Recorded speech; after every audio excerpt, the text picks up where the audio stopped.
Ms Dean. I'm going to hear from Annelies Galloway. Mr Chairman, I just want to take a reasonably short call on part one of this bill, in part to respond to a comment that the Minister made in her contribution from a few minutes ago, and also in part to, I suppose, look closely at the writing, the drafting of some of the clauses in this part, one clause in particular. But first, I just want to address a comment made by the Minister, and it was to do, I think it was in response to Phil Goff and others who raised questions around the timing of this legislation. And the Minister said that raising the issue of timing was somehow belittling this debate and belittling this issue. Lying about it. And I say to the Minister, there's only one person who's belittled this issue, and that's the Prime Minister. He's the only person who has actually engaged in undignified action around this legislation is the Prime Minister. So if anybody's belittling this debate, it's him. And I think the issue of timing is a fair one, because the Minister was aware of this in February at the latest.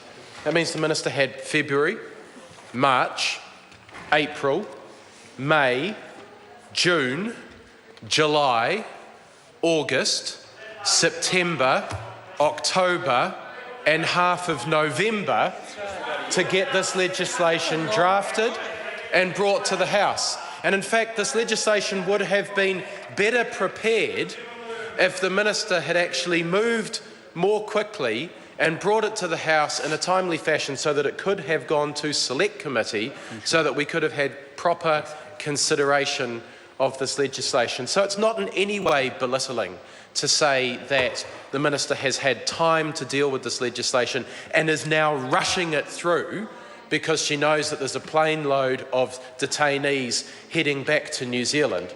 It's actually exactly the type of issue that needs to be raised on a matter which is being considered by the House under urgency, where we have not had the benefit of the Select Committee process to make sure that this legislation is drafted appropriately to make it fit for purpose. And I do want to look at just one matter of drafting, and it may not be the most significant, and I know that some of my colleagues want to look at other matters of drafting.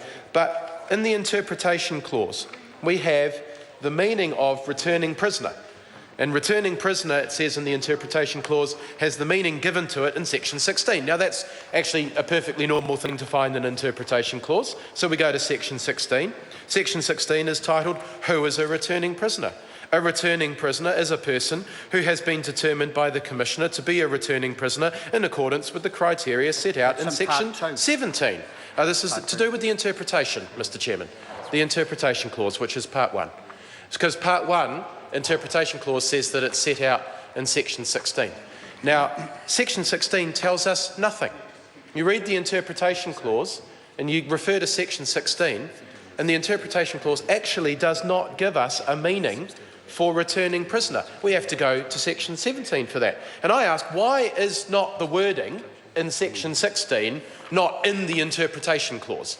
That seems to be the most logical place to put it.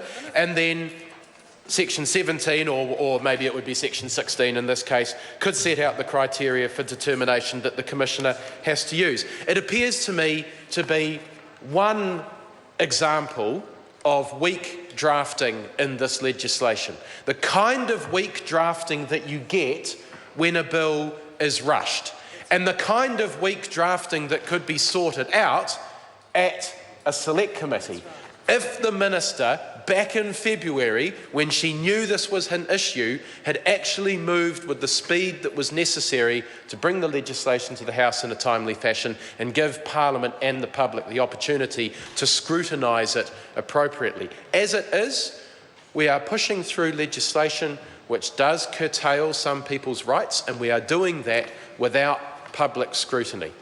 And that is a very unfortunate situation to be in, and it's a situation that we are in because of the Minister's lacklustre response to something that the Australians informed her about in at the latest February. There is some evidence that the Minister should have known about it before then. So that's a simple question for the Minister. Why is that particular piece of drafting drafted in that fashion? Why is the interpretation clause week in that fashion, and I know that other colleagues will be raising drafting matters with other clauses as well, sir.